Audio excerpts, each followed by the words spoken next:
السلام عليكم. النهارده ان شاء الله هنعمل صينيه كباب حله او صينيه لحمه بالبصل، اي اسم بقى، المهم الطعم بيبقى روعه. تعالوا مع بعض نشوف واحده واحده عملنا الجمال ده ازاي. ولو عجبكم الفيديو فضلا الاشتراك في القناه. اول حاجه هجيب معلقه سمنه، او لو عندك ليا يبقى الطعم احسن طبعا. وهضيف ليه شويه بصل كده قوارمه. لو ما عندكيش البصل القوارمه الصغير ده تقدري تجيبي شويه بصل كده وتخرطيهم، برضو هيدي نفس النتيجه. افضل اقلب كده البصل يمين في شمال لحد ما ياخد تشويحه كده حلوه.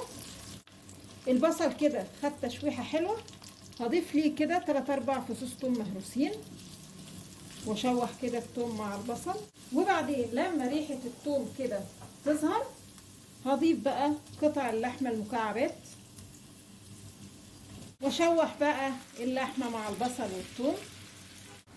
وانا بشوح اللحمه هحط بقى التوابل، وانا ما بحبش ابالغ في التوابل يعني علشان طعم الحاجه الاساسيه اللي انا بعملها ما يضيعش كده وسط التوابل. هحط شويه بابريكا وفلفل اسمر وسنه قرفه. عايزه تحطي توابل تانية طبعا براحتك خالص. خلاص كده اللحمه خدت تشويحه تمام. هنزل بقى بشويه ميه.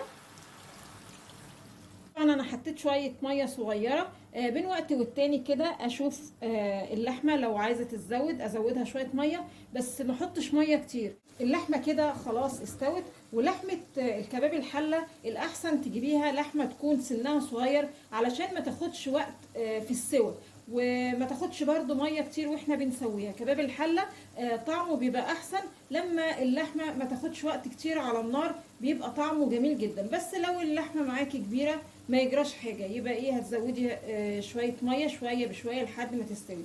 انا بقول بس ايه الافضل، نجيب لحمه سنها صغير علشان ما تاخدش وقت كتير على النار وطعمها يعني يضيع في الميه اللي هنقعد نزود بيها يعني عشان اللحمه تستوي.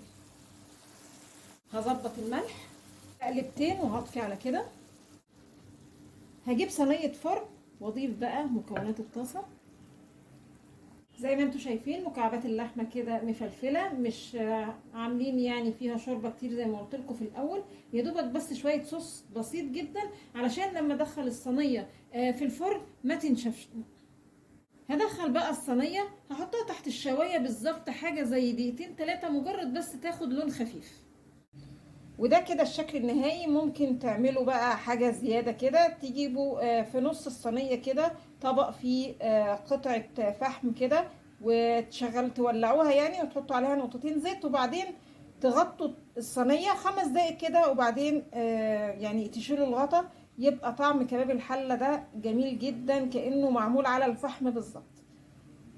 المهم يعني حتى لو ما اتعملتش الخطوة دي طعم كباب الحلة بيبقى تحفة. زي ما انتوا شايفين هو صوص بسيط جدا يعني مخليه اللحمة مفلفلة خالص واللحمة مستوية وزي الفل.